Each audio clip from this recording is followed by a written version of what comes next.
Salam sehat dan belajar di rumah. Baiklah, sebelum belajar, silakan berdoa menurut agama masing-masing. Berdoa mulai. Berdoa selesai.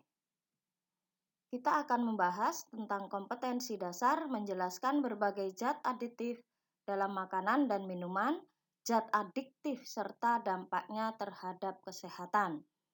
Tujuan pembelajaran kita hari ini adalah menyebutkan jenis-jenis zat aditif. Yang kedua, memberi contoh zat aditif alami dan buatan, lalu menganalisis perbedaan pemanis alami dan buatan pada makanan dan minuman. Yang terakhir, menemukan solusi pengganti zat aditif buatan. Zat aditif. Nah, lihatlah betapa menggiurkan makanan tersebut. Lalu betapa menggiurkan minuman ini. Nah, berikutnya makanan ini lagi. Apa yang membuat mereka begitu menggiurkan? Nah, diantaranya adalah bahan alami berupa kunyit, lalu daun pandan. Nah, bahan-bahan tadi itu disebut zat aditif. Zat yang ditambahkan dan dicampur pada waktu pengolahan makanan, baik itu disengaja ataupun tidak disengaja. Nah, seperti pada contoh itu, ada 4 macam bahan zat aditif, ada yang disebut pemanis, pewarna, penyedap rasa, lalu pengawet. Nah, fungsi zat aditif makanan yang pertama adalah memperbaiki tampilan, yang kedua meningkatkan cita rasa, yang ketiga memperkaya kandungan gizi, yang keempat mengawetkan atau menahan makanan supaya tidak cepat busuk. Ya. Nah, contohnya makanan-makanan tersebut. Ya, ini Ibu yakin kalian pernah makan makanan tersebut. Pengelompokan zat aditif berdasarkan asalnya. Ada yang disebut zat aditif alami dan ada yang disebut zat aditif sintetik atau buatan. Yang alami berasal dari sumber alami yang ada di sekitar kita maupun tidak di sekitar kita. Lalu biasanya berasal dari tumbuhan dan juga dari hewan. Sedangkan zat aditif sintetik itu berasal dari bahan-bahan kimia buatan pabrik. Nah, itu contoh yang alami, ya, ada gula dari tebu, lalu kemudian ini yang buatan, kemudian contoh yang buatan lainnya yang ini, ya. Lalu kita bahas satu persatu. Yang pertama, zat pewarna. Tujuan pemberian zat warna pada makanan adalah supaya makanan terlihat menarik. Nah, lihatlah makanan itu begitu menggiurkan. Yang kedua, menggugah selera makan. Nah, perhatikan gambar itu. Bukankah kalian ingin memakannya? Lalu pewarna alami terdiri atas dari tumbuhan, ya, ada kunyit, ada daun suji, ada buah coklat, ada daun jati, dan ada juga wortel. Kelebihan dari pewarna alami aman dikonsumsi, kemudian menghasilkan aroma yang enak dan khas selain warnanya. Kekurangannya pilihan warnanya terbatas, ya, dan warnanya tidak tajam seperti pewarna sintetis. Kemudian tidak praktis, ya, kita harus mengolahnya dulu, mungkin menumbuknya atau memarutnya, lalu menyaring. Nah, seperti itu. Jadi prosesnya agak lama. Nah, ini contoh-contoh dari bahan yang alami, ya, kunyit, ada wortel tadi, ya. Ada daun suji. Kemudian pewarna sintetis. Contohnya adalah tartrazin untuk warna kuning, amaran untuk warna merah, sunset yellow untuk warna oranye, brilliant blue itu untuk warna biru. Nah, kelebihannya pilihan warnanya banyak dan kemudian praktis. Kita hanya tinggal tuang saja, ya, kalau untuk pewarna sintetis. Sedangkan kekurangannya tidak menghasilkan aroma. Ada pewarna yang tidak cocok untuk makanan dan berisiko menimbulkan penyakit jika diberikan berlebihan. Nah, ada beberapa pembuat makanan dan minuman itu nakal menggunakan pewarna tekstil. Terkadang orang menggunakan pewarna tekstil untuk mewarnai makanan sehingga warnanya sangat mencolok dan tampak bagus, tetapi sangat berbahaya bagi kesehatan. Ya, memang harganya murah, jauh lebih murah dibandingkan pewarna makanan, tetapi bahayanya juga jauh lebih besar. Ya, beberapa warna sintetik yang tekstil sudah dilarang digunakan untuk makanan. Misalnya rodamin B karena menyebabkan iritasi pada saluran pernapasan, pada kulit, pada mata, lalu pada saluran pencernaan. Dan bahaya terbesarnya adalah menyebabkan kanker hati. Lalu metanil yellow menyebabkan iritasi pada saluran pernapasan, pada kulit, pada mata, dan juga bahaya kanker pada kandung kemih serta saluran kemih.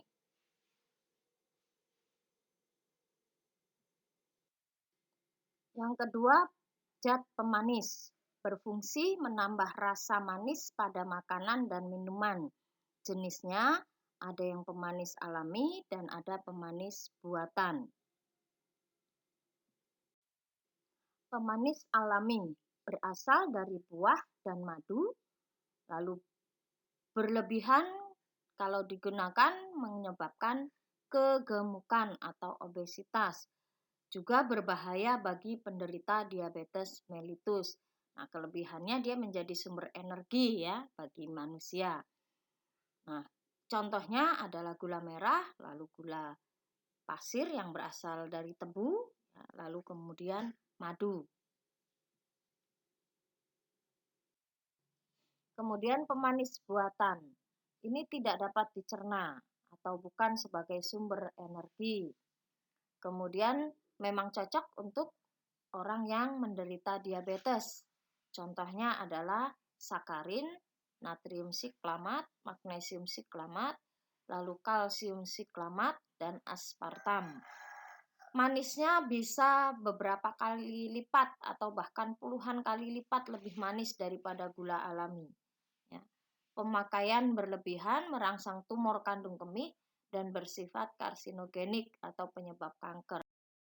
Pengawet yang pertama adalah pengawet alami, contohnya adalah garam, lalu kemudian gula, lalu kemudian cuka buah. Sedangkan pengawet buatan, contohnya adalah asam benzoat, asam propionat, asam sorbat, belerang oksida, etil p-hidroksida benzoat, kalium benzoat, kalium bisulfit, kalium metabisulfit, kalium nitrat, kalium nitrit. Nah, tujuan penggunaan pengawet adalah untuk menonaktifkan bakteri atau mikroorganisme pembusuk yang ada pada makanan, sehingga makanan itu dapat bertahan selama beberapa hari, bahkan ada yang beberapa bulan. Penyalahgunaan pengawet.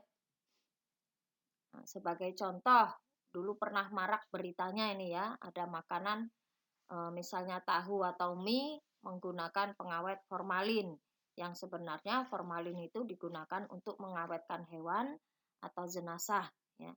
Yang sering digunakan untuk mengawetkan misalnya ada mie tahu, ya, kemudian mie basah, kemudian dapat menyebabkan beberapa penyakit yaitu kanker paru-paru, kemudian gangguan pada jantung, alat pencernaan, dan ginjal, menyebabkan kanker dan perubahan fungsi sel, lalu kemudian muntah dan diare bercampur darah.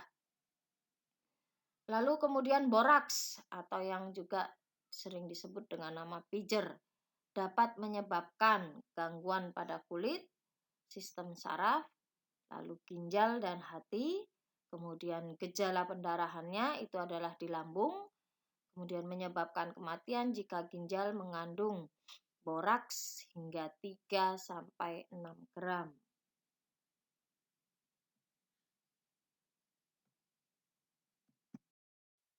Lalu penyedap rasa. Yang alami itu dapat digunakan dari bahan-bahan bumbu dapur, ya. Misalnya dari bagian daunnya atau buah, umbi, kemudian rempah-rempah, atau dari hewan, misalnya daging ayam, daging sapi, dan lain-lain. Nah, dapat juga digunakan garam dan gula. Nah, sedangkan yang buatan itu sering kita kenal dengan MSG atau monosodium glutamat atau mononatrium glutamat. Tips bijak mengkonsumsi makanan atau minuman. Yang pertama, lihat bentuk dan warna makanan atau minuman. Jika bentuk kemasan atau makanan sudah tidak baik, lebih baik tidak dikonsumsi. Jika warna mencolok atau mengkilap, lebih baik tidak dikonsumsi. Yang kedua, baca komposisi atau kandungan bahan pada kemasan. Jika ada kandungan berbahaya, lebih baik tidak dikonsumsi. Lalu lihatlah masa kadaluarsa atau ED pada kemasan ya, biasanya ada di bagian depan, ada di bagian belakang, atau di tepi kemasan tersebut. Jika melewati masa kadaluarsa, ya lebih baik tidak dikonsumsi.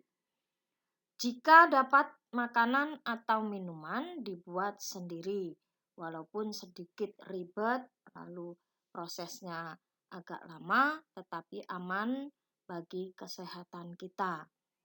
Nah, oke. Terima kasih atas aktivitas hari ini, atas semangat kalian dalam belajar. Setelah belajar nanti, silahkan kalian berdoa menurut agama masing-masing. Nanti Ibu kirimkan soal-soal untuk kalian mengevaluasi atau melatih diri pada materi zat aditif.